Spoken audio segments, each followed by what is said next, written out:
This is about to be real interesting, man. Look crazy over there. What's wrong? Danielle, can you fix the iPad for her? Yo, what's up, hey, everybody, man? Yo, we're tuning in for What's Good, Bro. We trying to get everything set up. We want to have it on all platforms, so that's why we're making sure that we good over here. Instagram doesn't allow you to cross populate, so when you got it on Facebook and all of these other things, so we have it on our computers, but then we also have it on our phones too. So I'm just making sure everything is tight on our end. You know, they always put the baby in the group to work. So Was that necessary? Was that necessary to do? I don't know that was required information to put out there. Right. He got like 5 Instagram pages and like 12 employees. He does this every day. That part. And if we're going to be fully transparent, like low key, this was his idea. So don't be like but he's dope at it too. So no, he is. Just trying to make sure we get cross-eyed right now. Oh no. You gotta focus on one part. You gotta make focus on one part. Oh, that's comedy.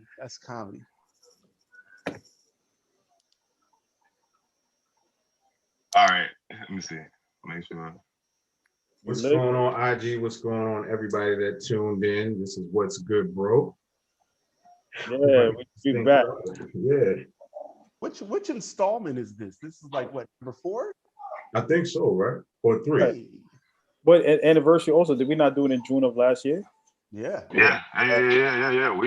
a year out in this thing, man. You know, so it's definitely dope for us to be back. Making sure. All right, man, we're gonna go ahead and rock with this show. All right, what's up, everybody? Rashawn Miller here. It's an honor to be here with you all today. We are, what's good, bro? We started this a year ago today. Well, not today, but this month. Just wanted to come together as friends, as partners, as fathers, as therapists, man, just to check in with each other. But then also, this is something that we do on a regular basis, but wanting to bring this to light for the entire world to see and just see how we chop it up as men, but then also how we chop it up as, checking in on one another when it comes down to our mental health, our physical health, and then just giving some tips and tools as clinicians. So we will start it off with letting people introduce themselves for those of y'all that don't know. Yeah, I know somebody said we're going against the game. I mean, it's cool. I mean, y'all can tune in where you want to tune in. But it's cool. Who will get started? I guess we'll start with Bashe. Go ahead, Bashe. All right, y'all. So I am Paul Bashe Williams. I'm a licensed clinical social worker, psychotherapist, owner, operator, Hearts and Mind Counseling in the DMV. The DM, so DC and Maryland. I'm not licensed in Virginia, but I'm also the author of Dear Future Wife, A Man's Guide and a Woman's Reference to Healthy Relationships. And I'm co-founder of One Love Aligns, an amazing platform, mission, purpose that I have with my wife. I'm a brother, I'm a father, I'm a son, I'm a cousin, I'm an uncle, I'm a homeboy, I'm a business owner, I'm a mentor, I'm all those things, I'm a mentee. I'm all those things. Oh man, welcome, brother. Aaron. Peace, Aaron Muller, aka the Black Therapist from New York.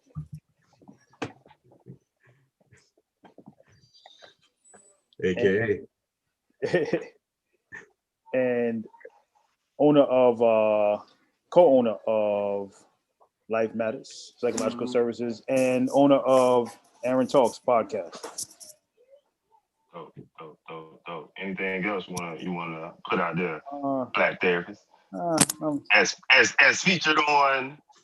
Everywhere. none of that. Yeah. I'm tired. Yeah. Had a few couple sessions tonight, so I'm exhausted. Oh yeah, yeah. I can hear it in your voice, bro. I can hear it in your voice. Like, definitely. I be the same way. Stevan? Yes, sir. Yes, sir. I'm Stevan Lewis. I'm a licensed marriage and family therapist based out of California. All you guys are East Coast except me. I specialize in working with BIPOC professionals treating their imposter syndrome. So I help them kind of connect to their successes and overcome that kind of feeling of being a fraud. I recently kind of got incorporated. So I do have my own business. I'm full-time private practice, and you see me kind of operating, I guess, most actively on Instagram, Stevan Lewis MFT.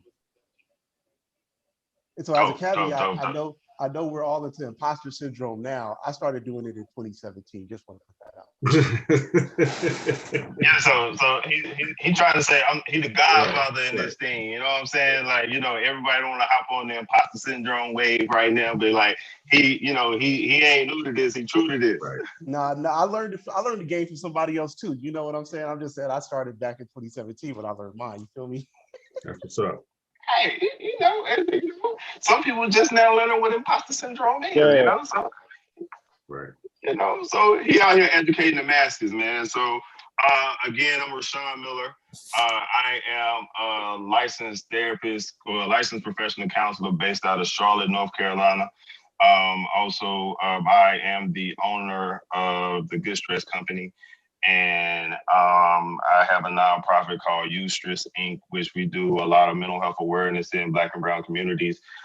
Just basing off of just not even just raising awareness, but getting the resources to people where they need it. Because I know a lot of times we're not able to tap into those things that we actually need, especially for the people that look like us. So I know one of the things, man, the reason why we are we do what we do as Black men and as Black therapists, because we know it's not a lot of us out here, man. So we wanted to just tap in. We wanted to make sure, but then also from the lens of, I guess we could let's touch on this real quick. As all of us are licensed therapists, why why you laughing, Steve? Look, as licensed therapists, and this is no shade to anybody, but we see that mental health right now is a wave. It's a buzzword for a lot of people. But we've also, I think, collectively with all of us, man, we probably got about 30, 40 years in the game when it comes down to not only just raising awareness, but then actually doing counseling with folks. What are some of the things that you would,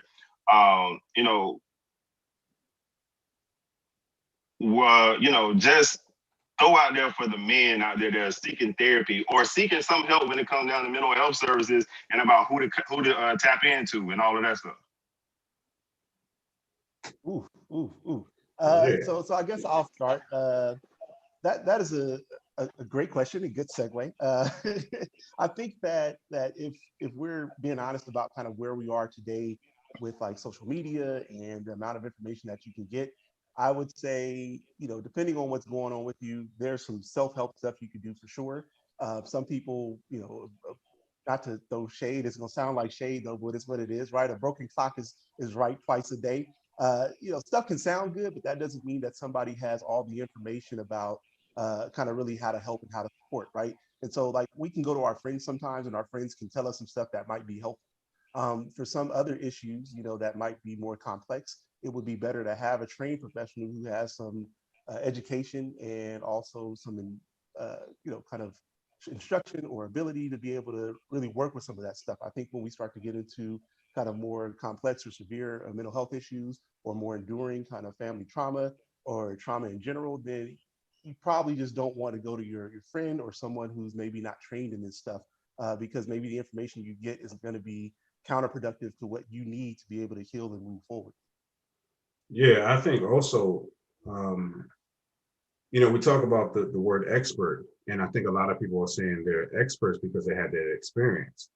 And while I empower my clients and say you're an expert in yourself, you still need some type of support that comes from a professional lens, that comes from the training, That's just not, hey, this is what I've been through. Try what I did, because that might not work. So what happens if you try what somebody else does and it doesn't work for you? Now you feel lost, right? And now you're doubting somebody else's experience, and you're shaming them because what they did didn't work for you. But when you're in that therapeutic space, that professional space, you have that one-on-one specifically targeted towards you, and you get what you need from that. And I even say that on my page too. And every once in a while I come out and say, my page may be therapeutic. And the page may be therapeutic, but my page is not therapy. So take what you need, but also find a therapist to get the real deal in that private conversation, that important conversation, that one-on-one conversation. I agree with everything I said. Hey, I mean, I ain't got nothing else to say either, man. You know what I'm saying? Like I said, I think my thing is our intention here is to be good with people, and but then also understand that everybody plays a different role. And I think when you stay in your lane, it's it's beneficial for everybody, and not trying to overstep your boundaries or go beyond your expertise. That's even with me as a therapist, man. I don't even, if it's somebody dealing with certain conditions and stuff that I'm not able to, though I feel like I'm comfortable with, man, I pass them off. And I don't even try to fake the funk on certain things, because of the fact that you do more harm than good. Right. When it comes down to, serving people. So, but no, definitely appreciate y'all, tapping into that and answering that question. Just to ask them too, like it's like a referral process, right? Like, I love the fact that people are talking about it, but right, let's direct them to the profession, right? And that doesn't take away anything that you're capable of doing, but that's a segue, right? We can still hold hands in this process. Nobody's outshining another person, because there's enough help out there for everybody. Right. So it's no problem to say,